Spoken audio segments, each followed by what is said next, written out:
今日我哋話我哋已經進入一個後現代嘅時代。當然後現代究竟係乜嘢嚟呢？相信係一個好深嘅課題。但係其中後現代嘅時代有一啲嘅特色嘅，而家同我哋讀聖經嘅困難或者處境係有關係嘅。後現代其中一個特色就係現代嘅人係好缺乏自信心。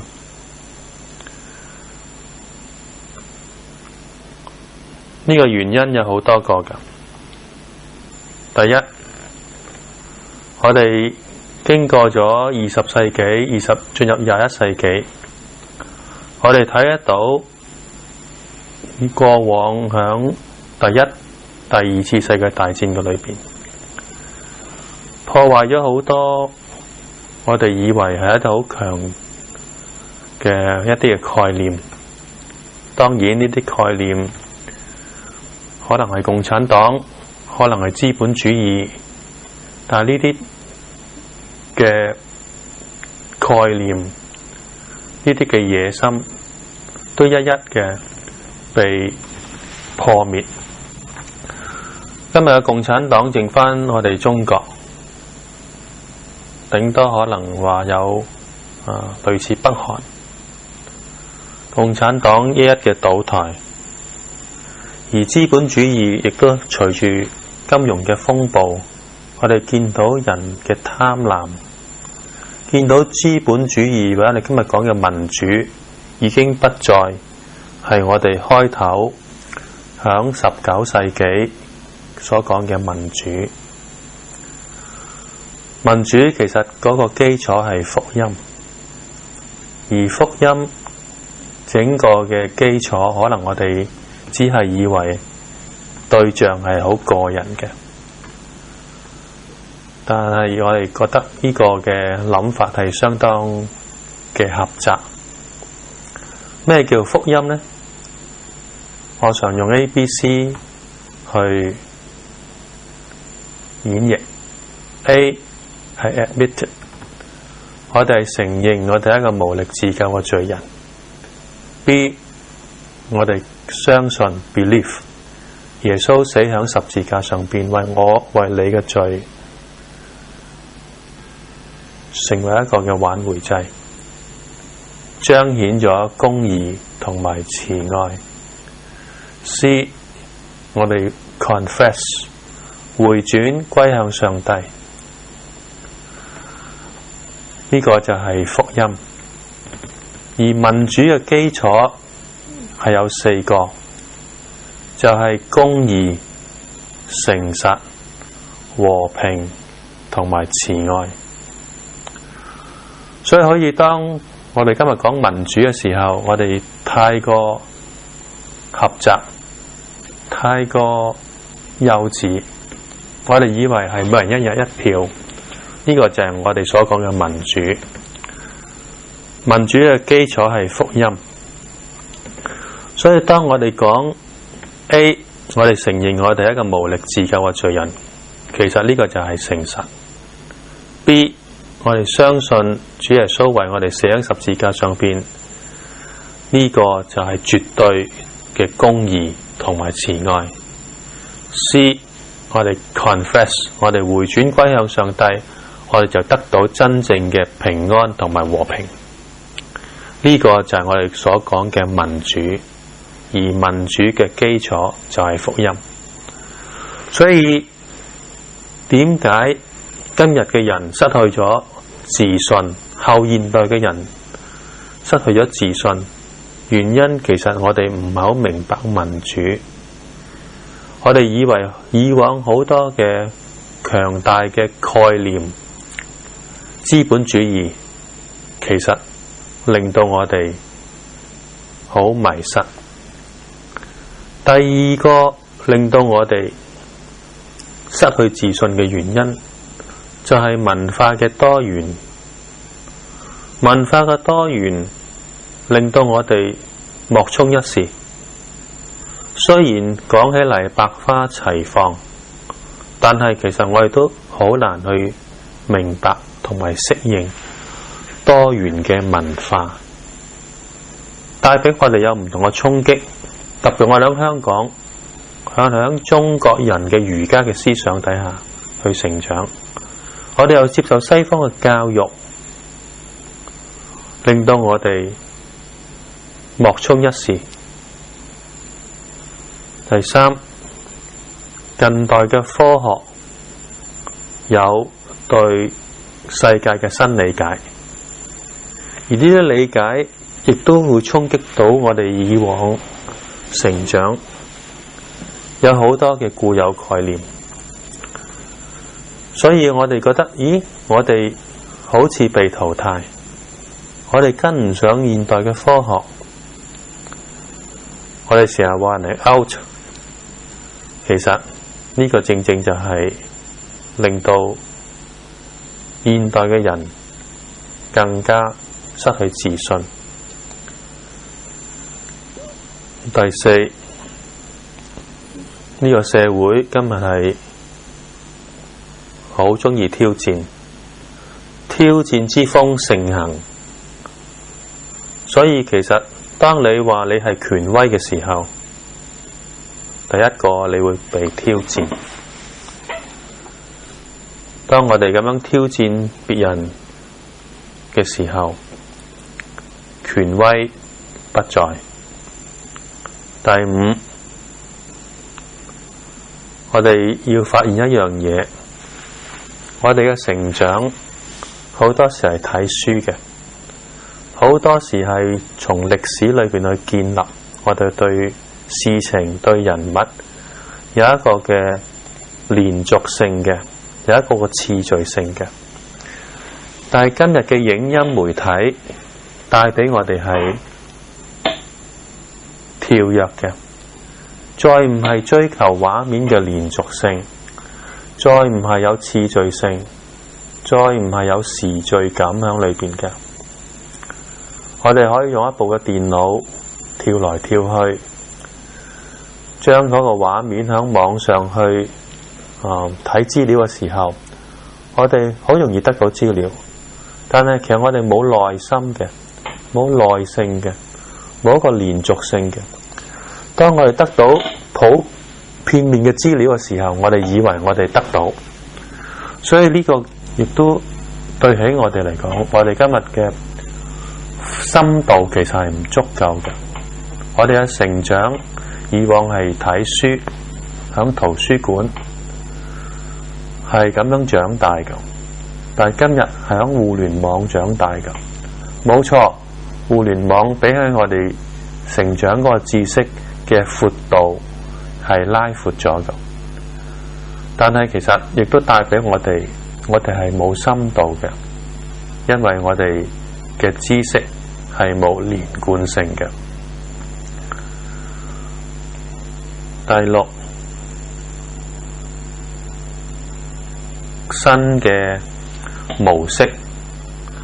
新嘅社會嘅模式，令到我哋群體係斷裂嘅。可以諗下 Facebook 可以好快嘅， Twitter 可以好快嘅，唔同嘅群組可以好快嘅建立，而呢啲群組係虛擬嘅，所以正正就係咁樣，我哋舊嘅群體嘅模式，我哋喺教會長大，屋村長大，我哋喺呢個倫理上邊係有群體嘅，但係今日新嘅時代，新嘅科技令到我哋群體係斷裂嘅。我哋有新嘅群體，好容易組成群體，更加容易就係我哋講嘅係個人主義。我唔中意呢一群，我 unfriend。佔中係一個好好嘅例子，群體主義令到我哋失去咗自信，因為根本我哋好快進入一個群體，亦都好快走出一個嘅群體。最後，今日嘅社會係好難建立自信嘅，因為事情係好快咁樣進行，人係冇時間去諗究竟背後有咩嘅意思。所以當我哋讀聖經嘅時候，我哋真係因為呢個時代影響，我哋得個快，我哋好講應用，好講實效，我哋冇時間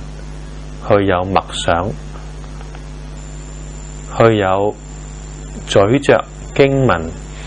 嗰個嘅細節。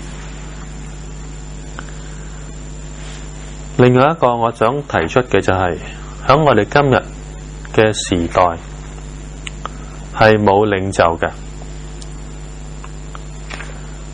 當我哋資訊咁快嘅時候，我哋好難揾到領袖嘅。不單止係咁樣，不單止喺社會係咁樣，我哋喺教會亦都一樣。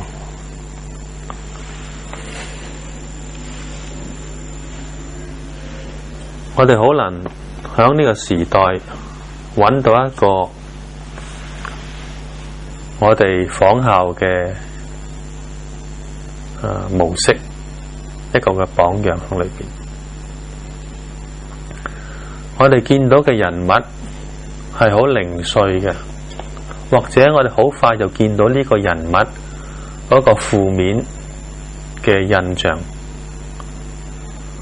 舉幾個例，我哋再冇好似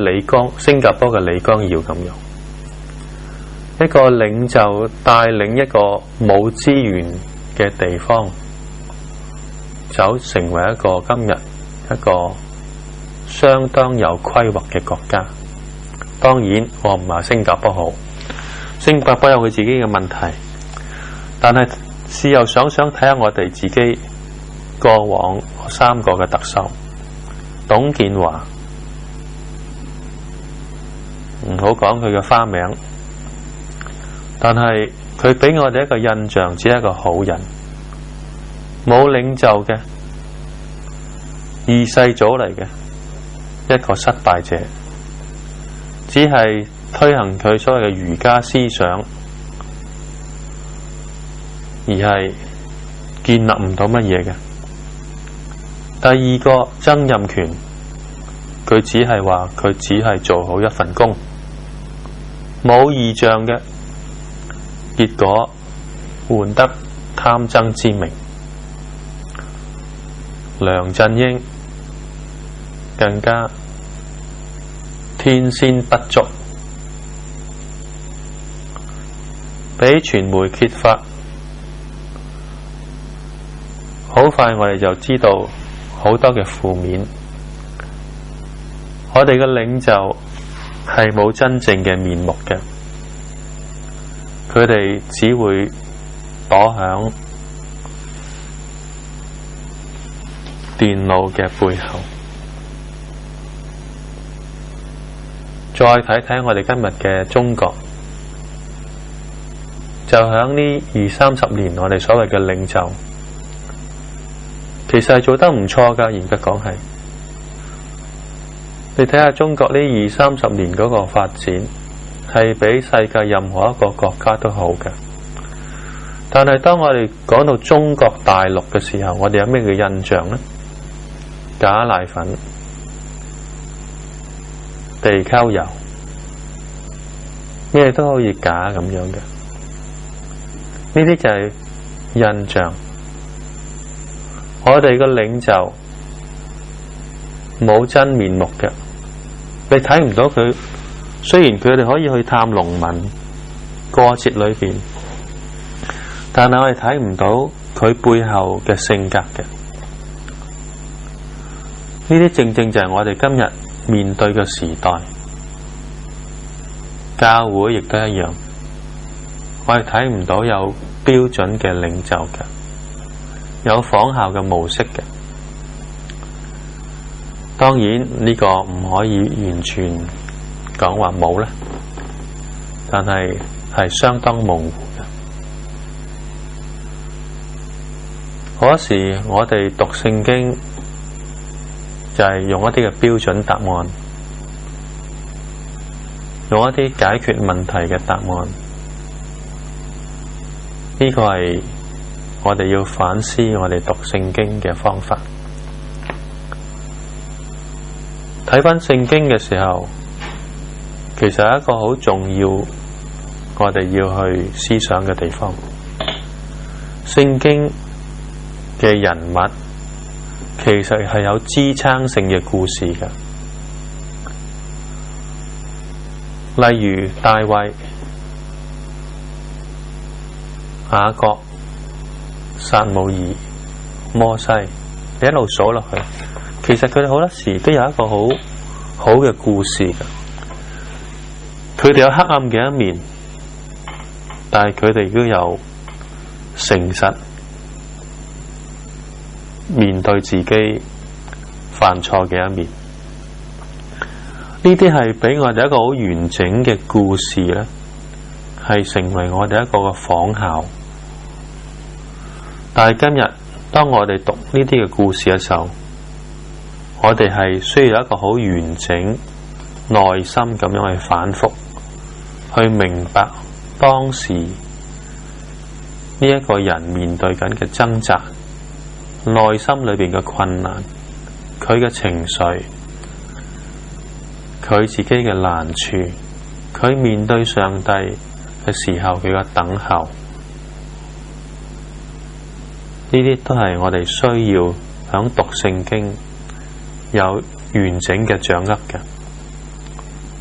我哋係以聖經其實係有對話嘅框架嘅。當我哋默想祈禱嘅時候，我哋係要同神有一個咁嘅框架嘅。我哋要了解聖經人物嗰個人性，佢有人性係人性化嘅，而唔係一啲背誦聖經嘅金句，唔係一啲標準嘅答案，而係我哋要整個完整嘅去明白聖經人物，以致到我哋能夠撇除今日我哋冇領袖嘅時代。當我哋進入呢啲聖經人物有咁嘅認識嘅時候，我哋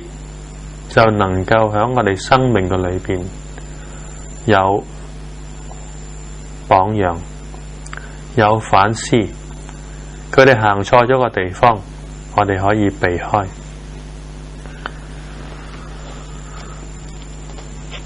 最後，其實我哋都想講下點樣去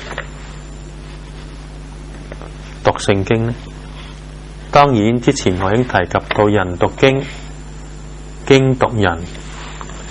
但我想再補充一兩樣嘅地方。第一，聖經有好多係文學嘅作品嘅，我哋係需要明白，我哋係需要去增進我哋自己文學嘅修養嘅，以至到我哋當讀呢啲聖經嘅時候，我哋除咗有理學、有科學嘅認識，有歸納法嘅訓練，其實我哋都需要有美學、有心理學、有神學，唔同嘅學問去理解聖經嘅。以至我哋進入經文嘅時候，我哋係能夠理解聖經人物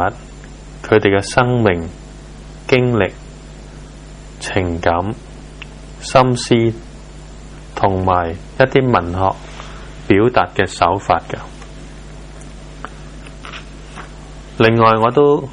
自己嘗試去讀聖經嘅時候，我覺得我哋應該唔係每一日讀一段，而係好可能係每一個星期讀一段，或者甚至每一個月讀一段。當然，當我哋讀一段經文嘅時候，我哋花好多時間就喺熟悉段經文，我哋喺生活零碎嘅空間嘅時候，又反覆去默想，去默念經文，又進入等候上帝嘅說話去光照我哋。讀經係有主動性嘅，祈禱有主動性嘅，但係祈禱同讀經都係有等候性嘅。當我哋讀識經文嘅時候，我哋就要進入等候。所以讀經唔係淨係定時定點，而係隨時隨地嘅。唔係所謂嘅15分鐘讀經就係交功課，而係將經文反覆咁樣讀。所以一個星期甚至一個月，你可以慢慢咁擴大咁樣讀一段嘅經文，你會背誦下佢，揾下佢個背景，然後反覆響每一個人物、處境、經歷裏邊去經歷上帝對我哋嘅說話。呢個係重要嘅。